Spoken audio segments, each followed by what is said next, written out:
Shalom and good evening. This is TV7 Israel News broadcasting to you from Jerusalem. And in today's top stories, Deputy Hamas leader Saleh al-Arouri declares that the Islamist Palestinian organization would never recognize Israel and would not give up its right to violent resistance.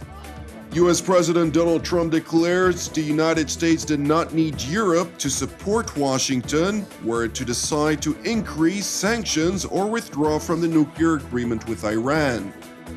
4 rockets explode in Israel, adjacent to the country's northern border with Syria, prompting an IDF response in which it destroys 3 artillery batteries of the Syrian military.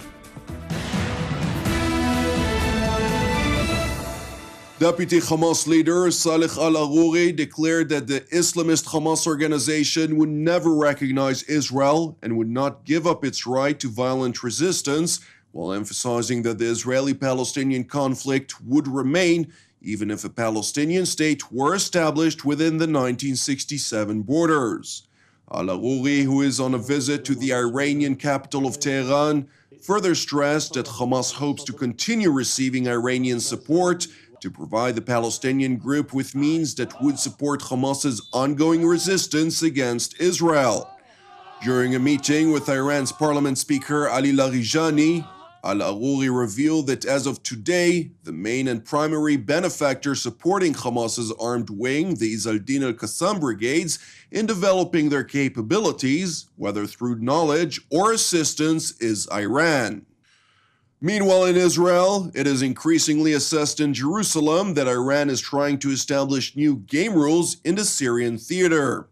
That is why Israel's security establishment have decided that the response to rocket fire from Syria will be more aggressive from now on, even if the shells or rockets that land in Israeli territory are fired by accident or are a result of so-called spillover. This decision was made in wake of an incident that IDF officials described as extraordinary when 4 107 caliber rockets fell Saturday morning in Israel's Golan Heights.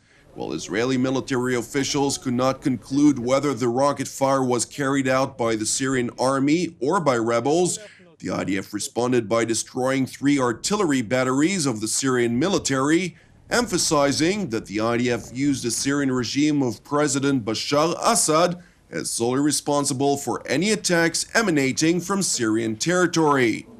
The Syrian army announced following the IDF's attack, the Israeli enemy attacked one of the outposts in the Quneitra suburbs after it asked the terrorists to fire mortar shells at an empty area in occupied land.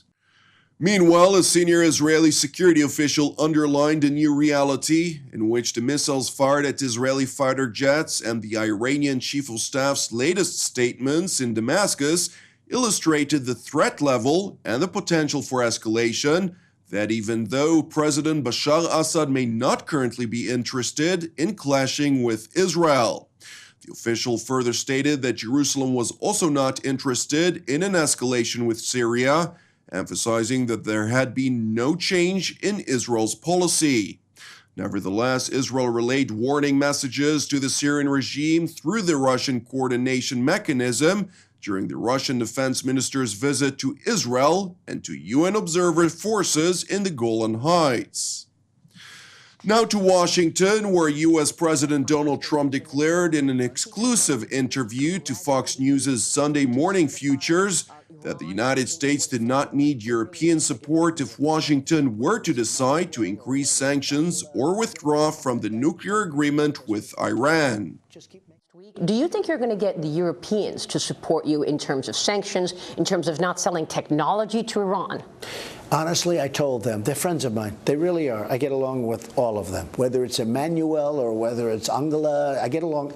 I really like those people. I told them, just keep making money. Don't worry about it. We don't need you on this. You just keep making money. When Iran buys things from Germany and from France and from the various, by, billions of dollars, even us, they were going to buy Boeings. I don't know what's going to happen with the deal. We'll see what happens with the deal. But when they buy those things, it's a little harder for those countries to do something. Would they do it if I really was insistent? I believe they would. I told them, just keep making money. Don't worry. We don't need you on this one. The statement by President Trump came after he informed the U.S. Congress that they have 60 days to decide whether to reimpose economic sanctions on the Islamic Republic that were lifted under the international nuclear deal, which was agreed upon in 2015 between Iran and the P5+1, which includes the United States under the Obama administration, Russia, China, France, Britain plus Germany. Meanwhile, in Paris, French President Emmanuel Macron held a meeting at the Élysée Palace with International Atomic Energy Agency Chief Yukiya Amano, during which the two discussed the latest developments pertaining to the Iran deal. Earlier in the day, the IAEA Director General also met with French Foreign Minister Jean-Yves Le Drian, during which Amano declared that Iran was fulfilling its commitments regarding the nuclear agreement, while stating that the statements by President Donald Trump have not yet affected Iran's attitude toward the international inspectors. La déclaration du président américain a été faite très récemment et nous n'avons pas encore eu suffisamment le temps d'observer l'attitude de l'Iran. Cependant, je peux dire que les Iraniens sont très prudents et nous continuons nos activités de contrôle et vérification sans problème. L'Iran met en œuvre des engagements en matière nucléaire pris dans le cadre de JCPOA. Aussi, nous avons eu accès aux endroits que nous avions besoin de visiter. While French leaders declared on several occasions its strong support of maintaining the international nuclear agreement with Iran, the French top diplomat sent a warning signal to the Islamic Republic that its actions pertaining to its ballistic program, military activities in Syria and elsewhere in the Middle East are a growing concern in Paris and will be addressed separately from the nuclear agreement. Et nous avons d'autres sujets de préoccupation avec l'Iran, son programme balistique, ses activités militaires en Syrie et plus largement au Moyen-Orient. Et ces questions font l'objet d'autres échanges indépendamment de l'accord de Vienne, même si sur ces questions nous sommes particulièrement vigilants, sourcilleux et exigeants. Now to Syria, where following a declaration formally announcing Raqqa's liberation from the Islamic State after 4 months of battles, the SDF alliance pledged to protect the frontiers of the province against all external threats and to hand control to a civil council from the city. The US-backed Kurdish-dominated Syrian Democratic Forces further declared that the people of the city and the surrounding provinces would decide their own future within a framework of a decentralized federal democratic Syria. A senior Kurdish official who spoke to TV7 on condition of anonymity expressed his satisfaction with the move, emphasizing that it aligns with the Kurdish aspiration of establishing a fully autonomous Kurdish region in northern Syria.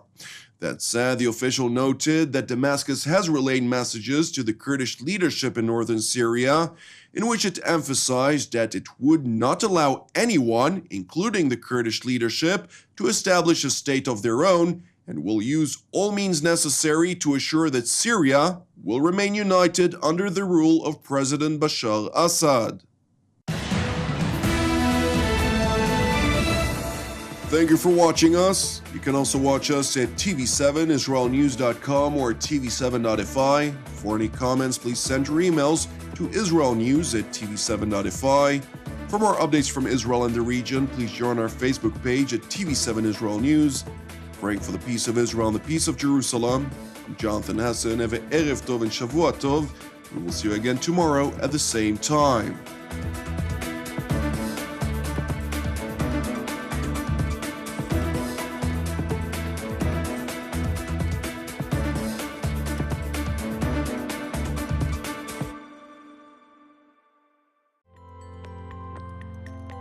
In order to donate to TV7 Israel News, please follow these simple steps.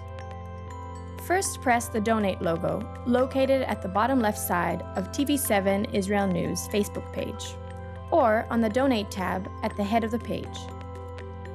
Then insert the amount you'd like to donate, and fill in your credit card information.